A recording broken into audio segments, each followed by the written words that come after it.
Bonjour mes chers élèves.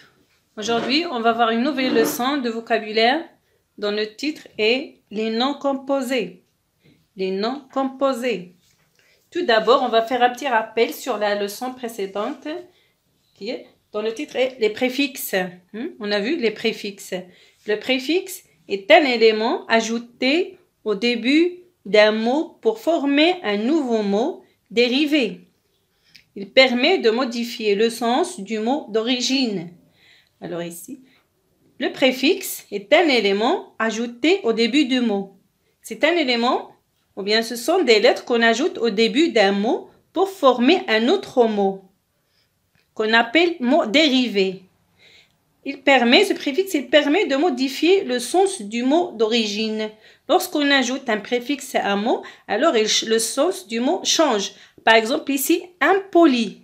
On a ajouté le préfixe un, im. Alors, poli, impoli est le contraire de poli. Ici, redire. On a ajouté le préfixe re, qui exprime la répétition. Ici, mécontent. Le contraire de content. On a ajouté le préfixe mais. Ici, parapluie. On a ajouté parapluie. Alors ici, revenons à notre leçon.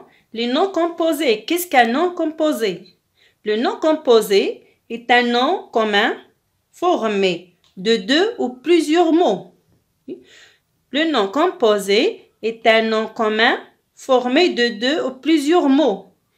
Il peut s'écrire avec un trait d'union.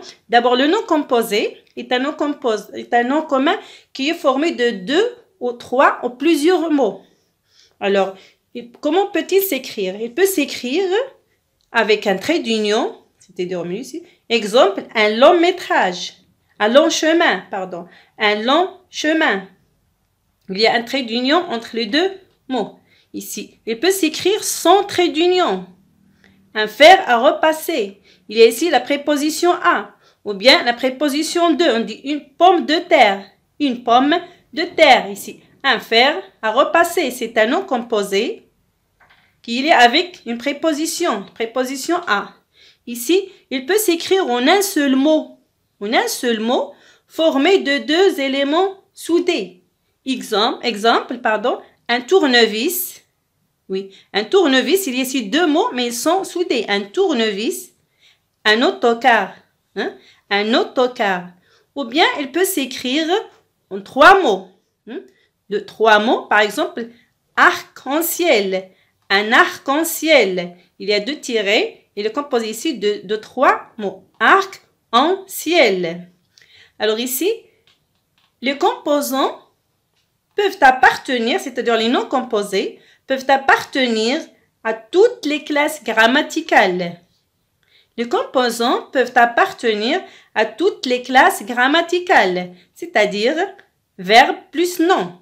Exemple ici, porte-clé. Porte-clé. Ici, porte, c'est un verbe. Clé, c'est un nom. Alors, on dit verbe et nom. Ici, nom plus nom. Un chien loup. Un chien loup. Chien, nom. Loup, nom aussi. Ici, nom plus adjectif. Nom plus adjectif. Exemple, coffre-fort. Coffre-fort. Coffre, c'est un nom. Fort, c'est un adjectif. Ici, on peut l'écrire ici de deux verbes. Oui, de deux verbes. Par exemple, ici, un laisser-passer. Un laisser-passer. Laisser, c'est un verbe. Passer, c'est un verbe. Aussi, adverbe plus nom. Adverbe plus nom. Exemple, après-midi. Après-midi. Après, c'est un adverbe. Midi, c'est un nom. Aussi, on trouve un nom composé d'un adjectif plus nom. Adjectif plus nom. Exemple, un long métrage. Un long métrage. Ici, long, adjectif, métrage, c'est un nom. Alors, j'espère que vous avez bien compris la leçon. Au revoir et à la prochaine.